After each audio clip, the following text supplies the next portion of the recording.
ഇറാനും അമേരിക്കയും തമ്മിലുള്ള ഈ യുദ്ധത്തെക്കുറിച്ച് പറയുമ്പോൾ നമുക്ക് എടുത്തു പറയാവുന്ന ഒരു കാര്യമാണ്, ഇതൊരു ചെസ്സ് പോലെയാണെന്നുള്ളതാണ്. കാരണം ഇറാൻ്റെ കയ്യിൽ പ്രത്യേകമായിരിക്കുന്ന ചില കരുക്കളുണ്ടായിരുന്നു. അത് ആണ് ഹോർമൂസ്, അതുപോലെ തന്നെ അവരുടെ എണ്ണ, അവരുടെ ഖാർഗ് ഐലൻഡ്, അതൊക്കെ വെച്ചിട്ട് ലോകത്തെ എന്ത് ചെയ്യുക, ഒന്ന് ഞെരുക്കുക, സമ്മർദ്ദത്തിലാക്കുക എന്നുള്ളതായിരുന്നു അവരുടെ ലക്ഷ്യം. ഹോർമൂസ് അടയ്ക്കുന്നു, ഹോർമൂസിലെ നേവൽ മൈനുകൾ പാകുന്നു, അതിലൂടെ ഷിപ്പുകളെ നിയന്ത്രിക്കാനായിട്ട് സാധിക്കും. അവർ വരച്ച വരയിലൂടെ കാര്യങ്ങൾ പോകുമെന്ന് അവർ കരുതി. അമേരിക്കയും ഒരു പരിധിവരെ പ്രതിസന്ധിയിലാക്കാനായിട്ട്, സമ്മർദ്ദത്തിലാക്കാനായിട്ട് ആ തന്ത്രങ്ങൾക്ക് കഴിഞ്ഞു എന്നുള്ളതാണ് യാഥാർത്ഥ്യം. എണ്ണപ്പാടങ്ങളും റിഫൈനറികളും പവർ പ്ലാന്റുകളും ഒക്കെ നശിപ്പിക്കുമെന്ന് അമേരിക്ക പറഞ്ഞിരുന്നു. അമേരിക്കയ്ക്ക് അത് ചെയ്യാനായിട്ട് കഴിയും, അമേരിക്ക വിചാരിച്ചാൽ അത് ചെയ്യുകയും ചെയ്യും. എന്നാൽ അതിൻ്റെ തൊട്ട് അടുത്തെത്തിയ സമയത്ത് വീണ്ടും അവർക്ക് സമയം കൂട്ടിക്കൊടുത്ത് വീണ്ടും ഒരു ചർച്ചയ്ക്കായിട്ട് കളമൊരുങ്ങുകയായിരുന്നു.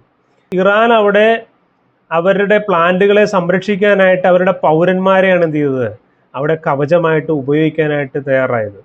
അതുകൊണ്ട് അവർ പരസ്യമായിട്ട് ഇറാൻ പറഞ്ഞു കഴിഞ്ഞു, നിങ്ങൾ എന്ത് ചെയ്യുക, നമ്മളുടെ പവർ പ്ലാന്റുകൾക്ക് സംരക്ഷണം ഒരുക്കണമെന്ന് പറഞ്ഞു.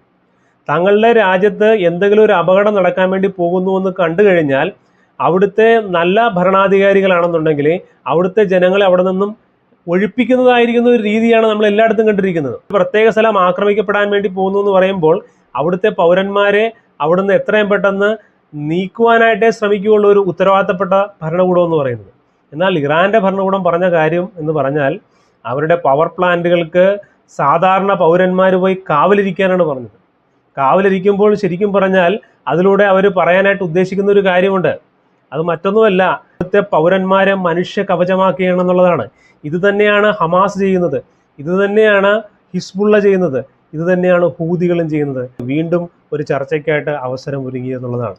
ആ ചർച്ചയ്ക്കായിട്ട് അവസരം ഒരുങ്ങിയപ്പോൾ തന്നെ അമേരിക്ക മറ്റൊരു കരു നീക്കി. അതാണ് ഇപ്പോൾ ഹോർമൂസിലെ ഇറാൻ്റെ തുറമുഖത്തേക്ക് വരുന്നതും തുറമുഖത്തിൽ നിന്ന് വരുന്നതുമായിരിക്കുന്ന, അങ്ങോട്ടും ഇങ്ങോട്ടും വരുന്നതായിരിക്കുന്ന എല്ലാ കപ്പലുകളെയും എല്ലാ യാനങ്ങളെയും എന്ത് ചെയ്യുക, നിയന്ത്രിക്കുക എന്നുള്ളത്. അതിലൂടെ ഇറാനെ സമ്മർദ്ദത്തിലാക്കാനായിട്ട് കഴിഞ്ഞു എന്നുള്ളതാണ് ഇപ്പോൾ വരുന്നതായിരിക്കുന്ന റിപ്പോർട്ട്. ആ ചൈന പോലും പറഞ്ഞു കഴിഞ്ഞു, അമേരിക്കയുമായിട്ട് എന്ത് ചെയ്യണം, നിങ്ങളൊരു ചർച്ചയിലെത്തണം, ഹോർമൂസിൽ എന്ത് ചെയ്യണം, ഒരു പരിഹാരം ഉണ്ടാക്കണമെന്ന് ഇറാനോട് പറഞ്ഞു കഴിഞ്ഞു എന്നുള്ളതാണ്. ഇറാനെ രഹസ്യമായിട്ട് സപ്പോർട്ട് ചെയ്യുന്നു എന്ന് പറയുന്നതായി ചൈന പോലും അങ്ങനെ പറയണമെന്നുണ്ടെങ്കിൽ അമേരിക്കയുടെ തന്ത്രം എന്ത് ചെയ്തിരിക്കുന്നു, വിജയിച്ചിരിക്കുന്നു, ഇറാൻ സമ്മർദ്ദത്തിലായിരിക്കുന്നു എന്നുള്ളതാണ്. അതായത് ആയുധം കൊണ്ട് നേരിടുന്നതിന് പകരം ഒരു ചെസ്സിലെ ബുദ്ധിപരമായിരിക്കുന്ന കരുനീക്കം പോലെ അമേരിക്ക എന്ത് ചെയ്തു, തിരിച്ചടിച്ചിരിക്കുന്നു എന്നുള്ളതാണ്. അത് ഇപ്പോൾ ഫലം കണ്ടു തുടങ്ങി എന്നുള്ളതാണ്. ഇറാൻ എന്ത് ചെയ്യും, ഇറാൻ ചർച്ചയ്ക്ക് തയ്യാറാകും, ഇറാന് കീഴടങ്ങേണ്ടതായിട്ട് വരും. എന്നാൽ ഇറാൻ പറയുന്നത് അമേരിക്കയുടെ കണ്ടീഷനെ അംഗീകരിക്കുക എന്നുള്ളതാണ്. അവരുടെ എൻറിച്ച്ഡ് യുറേനിയം അത് നീക്കണം എന്ന് അമേരിക്ക പറയുകയാണ്. എന്നാൽ അത് സാധ്യമല്ല എന്നുള്ള നിലയിലാണ്, അല്ലെങ്കിൽ അവരുടെ ന്യൂക്ലിയർ കേപ്പബിലിറ്റീസ് ഇല്ലാതാക്കാൻ അവർ തയ്യാറല്ല എന്നുള്ള നിലയിലാണ് ഇറാൻ പറയുന്നത്. കാരണം അവരുടെ ചിരകാല മോഹമാണ് എന്ത്, ഒരു ന്യൂക്ലിയർ വെപ്പൺ എന്ന് പറയുന്നത്. അവരുടെ കയ്യിൽ ഒരു ന്യൂക്ലിയർ വെപ്പൺ എന്നെങ്കിലും അവരുടെ കയ്യിൽ എത്തിച്ചേർന്നാൽ അത് അവരെ സംബന്ധിച്ചിടത്തോളം അതൊരു വലിയ വിജയമാണെന്നുള്ളതാണ്. കാര്യം ചുറ്റും കിടക്കുന്നതായിരിക്കുന്ന രാജ്യങ്ങളുടെ മേൽ വാഴാനായിട്ടുള്ള ഒരു അധികാരം, അല്ലെങ്കിൽ അവരുടെ മേലൊരു സുപ്രീമസി ഇറാന് കൈവരും എന്നുള്ളതാണ്. മാത്രമല്ല തന്ത്രപ്രധാനമായിരിക്കുന്ന ഒരു സ്ഥലത്താണ് ഇറാൻ കിടക്കുന്നത് എന്നുള്ളതാണ്. പ്രത്യേകിച്ച് ഹോർമൂസ്, അതുപോലെ തന്നെ ഇവരുടെ എണ്ണ നിക്ഷേപങ്ങൾ, ചുറ്റും കിടക്കുന്നതായിരിക്കുന്ന അറബ് രാജ്യങ്ങൾ, ഇവയൊക്കെ നിയന്ത്രിക്കാനായിട്ട് ഇറാന് സാധിക്കും. ഇസ്രായേലിനെയും അമേരിക്കയെയും നശിപ്പിക്കുക എന്നുള്ളത് ഇറാൻ്റെ പ്രഖ്യാപിതമായിരിക്കുന്ന ലക്ഷ്യമാണ് എന്നുള്ളതാണ്. അപ്പോൾ അടുത്തിടെ നടക്കാനായിട്ട് പോകുന്നതായിരിക്കുന്ന ഒരു കൂടിക്കാഴ്ച, ഡൊണാൾഡ് ട്രംപ് എങ്ങോട്ട് പോകുന്നു, ചൈനയിലേക്ക് പോകുന്നു എന്നുള്ളതാണ്. അപ്പോൾ ചൈനയെ സംബന്ധിച്ചിടത്തോളം അവർക്ക് ഏറ്റവും പ്രധാനപ്പെട്ടതായിരിക്കുന്ന കാര്യം എന്ന് പറഞ്ഞാൽ അവരുടെ ബിസിനസ് ആണെന്നുള്ളതാണ്. ചൈനയുടെ എക്കാലത്തെയും വലുതായിരിക്കുന്ന ഒരു മോഹമാണ് ബിസിനസ്സിലൂടെ ലോകത്തെ മുഴുവൻ നിയന്ത്രിക്കുക എന്നുള്ളതാണ്. ഈ ലോകത്തിലെ അമേരിക്കയേക്കാൾ കവിഞ്ഞ് വളരുന്നതായിരിക്കുന്ന ഒരു രാജ്യമായിട്ട് മാറുക എന്നുള്ളത്. ഡൊണാൾഡ് ട്രംപും അതേപോലെ തന്നെ ഷീ ജിൻപിങ്ങുമായിട്ടുള്ള കൂടിക്കാഴ്ച നടക്കാനായിട്ട് പോവുകയാണ്, ചൈനയുമായിട്ടുള്ള കൂടിക്കാഴ്ച നടക്കാനായിട്ട് പോവുകയാണ്. അപ്പോൾ അത് തീർച്ചയായിട്ടും ചൈന എന്ത് ചെയ്യുന്നുണ്ട്, പരിഗണിക്കുന്നുണ്ടോ എന്നുള്ളതാണ്. അതുകൊണ്ടാണ് ഇപ്പോൾ ഇങ്ങനെയുള്ള സ്റ്റേറ്റ്മെൻറ്റുകൾ പോലും ചൈനയുടെ ഭാഗത്തു നിന്നുണ്ടാകുന്നത്. അമേരിക്കയുമായിട്ടൊരു രമ്യതയിൽ വരണം, ഒരു എഗ്രിമെൻറ്റിലേക്ക് വരണം, ഹോർമൂസിൻ്റെ കാര്യത്തിൽ ഒരു തീരുമാനം ഉണ്ടാകണം എന്നുള്ള തരത്തിൽ അമേരിക്കയ്ക്ക് അനുകൂലമായി എന്ന് തോന്നിക്കുന്ന വിധത്തിലുള്ള പ്രസ്താവനകൾ ചൈനയിൽ നിന്ന് ഉണ്ടാകുന്നത്. മറുഭാഗത്ത് ഇസ്രയേലും ലബനോനും തമ്മിൽ ഇപ്പോൾ നടക്കുന്നതായിരിക്കുന്ന പൊരിഞ്ഞ യുദ്ധം, അതായത് അവിടുത്തെ ഹിസ്ബുള്ളയുടെ കേന്ദ്രങ്ങളെല്ലാം തന്നെ എന്ത് ചെയ്തു, ഇസ്രയേൽ ഏതാണ്ട് അച്ചീവ് ചെയ്ത മട്ടാണ്. എല്ലാം അടിച്ചു തകർത്തു. അതുപോലെ തന്നെ പല ബ്രിഡ്ജുകൾ അത് നശിപ്പിച്ചു.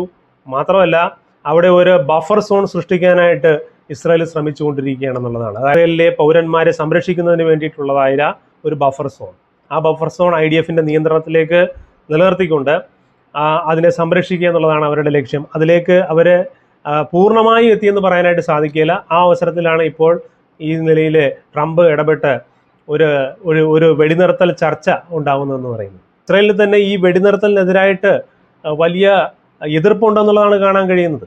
കാരണം ഹിസ്ബുള്ളയെ സമ്പൂർണ്ണമായിട്ട് ഇല്ലാതാക്കിയില്ല എന്നുണ്ടെങ്കിൽ ഇത് നാളെ എന്ത് ചെയ്യും, ഇസ്രായേലിന് പ്രശ്നമായി തീരും എന്ന അഭിപ്രായമുള്ളതായിരിക്കുന്ന ആൾക്കാരുണ്ട്. പുള്ളിയുടെ വേരറുക്കണം എന്നാണ് അവിടെയുള്ള ജനതകൾ പറയുന്നത്. രാജ്യങ്ങളും ഇപ്പോൾ തന്നെ ഇസ്രായേലിന് എതിരായിരിക്കുന്നു എന്നുള്ളതാണ്. നമുക്കറിയാം, ലോകമെമ്പാടും ആന്റിസെമിറ്റിസം എന്ന് പറയുന്നതായിരിക്കുന്ന ഒരു പ്രത്യേകത ഉണ്ട്. അത് ഇസ്രായേലിനെതിരാണെന്നുള്ളതാണ്. എന്നാൽ ഇന്ന് പല രാജ്യങ്ങളിലും എടുത്തു നോക്കുമ്പോൾ അവരുടെ ഔദ്യോഗികമായിരിക്കുന്ന പ്രസ്താവനകൾ പലപ്പോഴും ആന്റിസെമിറ്റിക് ആയിട്ടുള്ളതായി മാറുന്നു എന്നുള്ളതാണ്. കാരണം ഏകപക്ഷീയമായിട്ട് ഇറാനെ സപ്പോർട്ട് ചെയ്തുകൊണ്ട് വരുന്നതായിരിക്കുന്ന രാജ്യങ്ങളുണ്ട്, അല്ലെങ്കിൽ ഏകപക്ഷീയമായിട്ട് പ്രസ്താവനകൾ ഇറക്കുന്നതായിരിക്കുന്ന രാജ്യങ്ങളുണ്ട്. സ്പെയിൻ ഒരു ഉദാഹരണമാണ്. അല്ല, ഇറ്റലിയിൽ നിന്ന് വരുന്ന വാർത്ത എന്ന് പറഞ്ഞാൽ ഇറ്റലിയും ഇസ്രായേലും തമ്മിലുള്ള പ്രതിരോധ മേഖലയിലെ പ്രവർത്തനങ്ങൾ പോലും ഇപ്പോൾ എന്ത് ചെയ്യുന്നു, ഒരു പ്രതിസന്ധിയിലായിരിക്കുന്നു എന്നുള്ളത് കാണാനായിട്ട് സാധിക്കും. അതുപോലെ തന്നെ അമേരിക്കയ്ക്ക് അകത്ത് തന്നെ എന്ത് ചെയ്യുന്നു, പലർക്കും എതിരഭിപ്രായം ഉണ്ടെന്നുള്ളതാണ്. ഇസ്രായേലിന് വേണ്ടിയിട്ട് അമേരിക്ക ചെയ്യുന്നതായിരിക്കുന്ന ഒരു അനാവശ്യ യുദ്ധം എന്നുള്ള തരത്തിൽ. ചുരുക്കി പറഞ്ഞു കഴിഞ്ഞാൽ, മുൻപ് ആന്റിസെമിറ്റിസം ഉണ്ടായതിനേക്കാളും തീവ്രമായിട്ട് ഇത് ആന്റിസെമിറ്റിസം വളർന്നുകൊണ്ടിരിക്കുന്നു എന്നുള്ളതാണ്. ലോകത്തിന്റെ മുൻപിൽ ഇസ്രായേൽ എന്ന് പറയുന്നത് ഒരു വില്ലനായിട്ട് മാറിയിരിക്കുന്നു എന്നുള്ളതാണ്. ഇങ്ങനെ വന്നു കഴിഞ്ഞാൽ ലോകത്തിന് മുമ്പിൽ ഇസ്രായേൽ ഒറ്റപ്പെടുന്നതായിരിക്കുന്ന ഒരു ദിവസത്തിലേക്ക് ഈ കാര്യങ്ങൾ നീളും എന്നുള്ളതാണ്.